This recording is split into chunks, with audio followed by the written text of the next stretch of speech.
आप देख रहे हैं बेनिफिट टीवी। नमस्कार, मैं रविंद्र कुमार और आप देख रहे हैं बेनिफिट टीवी न्यूज। हम जनता की समस्या उठाते रहते हैं, जनता की समस्या लगातार दिखाते रहते हैं। आज मोकामा उपचुनाव का कवरेज करने के लिए आए हैं। हमारे साथ है अनामिका पासवान और कुमार नवनीत, हिमांशु और बहुत सारे लोग हैं जो भारतीय जनता पार्टी का जो चुनाव अभियान है, चुनाव प्रचार है, जनसंपर्क में आए हुए हैं। आइए हम उनसे बात करते हैं कि क्या कुछ हो रहा है।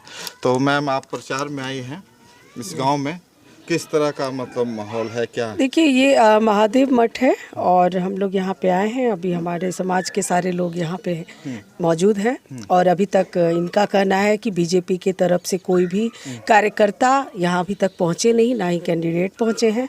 और शायद हम चाहते हैं कि विनोद पासवान जी हैं जो कि हमारे इस गांव के प्रतिष्ठित व्यक्तित्व में आते हैं और बाबा चौहरमल और बाबा साहब भीमराव अम्बेडकर के आंदोलन को हमेशा इन्होंने तेज करने का प्रयास किया है। गरीबों की लड़ाई, इस गांव में आने का रास्ता नहीं, अभी मैं आई हूँ, कीचड़ में प्रवेश करके आई हूँ। तो हमारी सहानुभूति गांव वालों के साथ है और हम चाहते हैं कि अगर बीजेपी यहाँ से जीतती है तो सबसे पहले इस गाँव में प्रवेश करने का रास्ता बने। और भी कुछ मांगे हैं जिन्हें मैं पहुंचाऊंगी ऊपर तक और इसको पूरा प्रयास करूंगी कि ये इन कार्यों को पूरा किया जाए। सर, आपने जैसे आपसे वोट मांगा गया कि आप भारतीय जनता पार्टी को वोट दीजिए, तो आपने कुछ मांगे रखे, कुछ शर्तें रखी, क्या कुछ आपने मांग किया? हमारे समाज एक तो दलित बस्ती है। दलित बस्ती में कोई राजनेता तो भेदभाव की वजह से नहीं आते हैं, नहीं तो इनकी समस्या देखने आते हैं। तो इनकी मानसिकता इस तरह से रहता है कि आज तक मैंने पूरे 50 गांव में गली नली बन गया, लेकिन इस गांव में नहीं बना। नहीं बनने के कारण मैं यही समझता हूं कि दलित विरोधी मानसिकता है।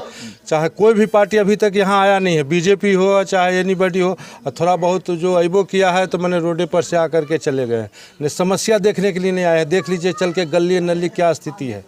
कारण मैं ये समझता हूं कि मैंने दलित होने के कारण इस तरह से भेदभाव किया जा रहा है। पिछले बार आपने वोट किया है तो पिछले बार भी आपसे कुछ वादा किया गया था, क्या कुछ वादा किया गया है, क्या कुछ वादा पूरा नहीं किया? हमारा गांव वासी की तो यही मांग है कि भाई गली हमको दिया जाए, नली दिया जाए।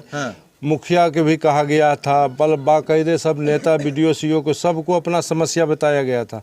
लेकिन इस समस्या तो दलित होने के कारण नहीं मिल रहा है, तो हम लोग का संविधान में जो मान सम्मान का जगह दिया गया वो मान सम्मान हम लोग का नहीं मिल रहा, खास करके दलित होने के वजह से। सिर्फ दलित होने के? हाँ, बस दलित से भेदभाव किया जा रहा है। भेदभाव किया जा रहा है? हाँ, बहुत। यही समझेंगे 50 गांव में इस एरिया में बन गया है, लेकिन ये प्योर दलित का बस्ती है और दलित के बस्ती होने के कारण ही ये नहीं बना है। कोई भी पार्टी आ जाए, बीजेपी आ जाए, अच्छा बीजेपी के तो पहली बार कार्यकर्ता आज आए हैं, तो ये जाति समझ कर आए हैं कि चलिए वहाँ जाति वोट है, जाति वाला वोट मिल जाएगा। लेकिन कोई भी एनीबडी अदर जात भी नहीं आया है कि चलो इनका, जबकि समानता है, वोट उनका भी बराबर मान है, हमारा भी बराबर मान है। दलित का भी उतना ही वोट का अधिकार है और फॉरवर्ड का भी उतना ही है, लेकिन यहाँ नहीं आए हैं। नहीं आने के कारण क्या समझिए आप। अब आप क्या मांग करना चाहते हैं? हमारा गांव का समस्या कोई निदान करने वाला तैयार अभी तक नहीं हुआ। वादा करके तो गए थे, कौन थे वो उस टाइम? हाँ, ललन बाबू जय सूर्य मंदिरिये में क्रिया खाए थे कि हम ये घाट बना देंगे, लेकिन अभी तक वो घाट भी नहीं बना है। अर्गा घाटी हम लोग अपना चंदा बिहरी करके मट्टी टट्टी दे करके किसी तरह से करते हैं। हिंदू होते हुए हिंदू धर्म में कदर नहीं है हम लोग का।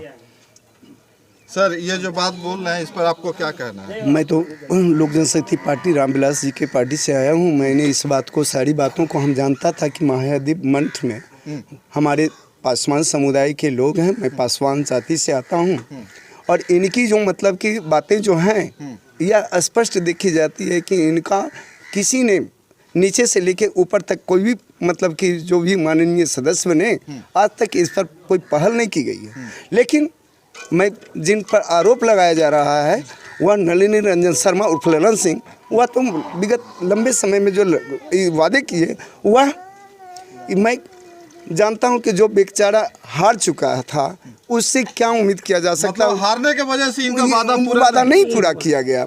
लेकिन आज संसद जीते थे।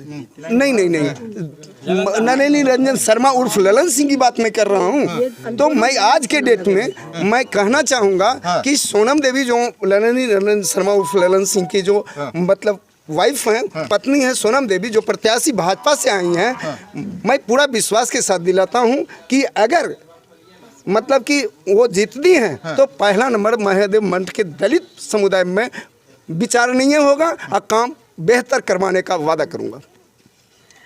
थोड़ा सा कन्फ्यूज़न हुआ है, मैं क्लियर कर देती हूँ, क्योंकि वो जिस ललन सिंह जी की बात इनके द्वारा की गई है, वो जदयू के हैं और वो इस एरिया के सांसद हैं वर्तमान में। अच्छा। और जो अभी हमारी प्रत्याशी हैं सोनम देवी जी, और उनके हस्बैंड का भी नाम ललन सिंह है, उन्होंने कभी यहाँ से विधायकी की चुनाव नहीं जीती है और इस बार उनकी वाइफ को खड़ा किया गया है। और हम लोग भारतीय जनता पार्टी का पहला सिंबल 32 वर्षों में मोकामा की धरती पर दिया गया है और हम लोग चाहते हैं कि इतिहास को दोहराना नहीं चाहिए, इतिहास रचना चाहिए।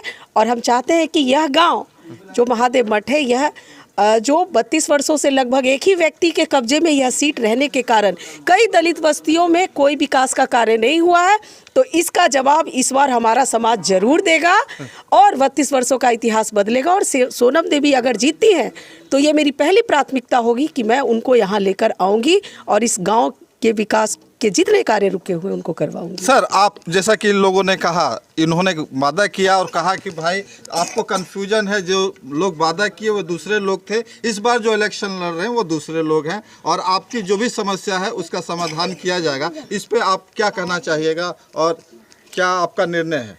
अपनी ओर से तो हम अपनी गांव की ही समस्या बताएंगे। जो समस्या से हमारा गांव जूझ रहा है, शिक्षा का अभाव है, गली नली का अभाव है।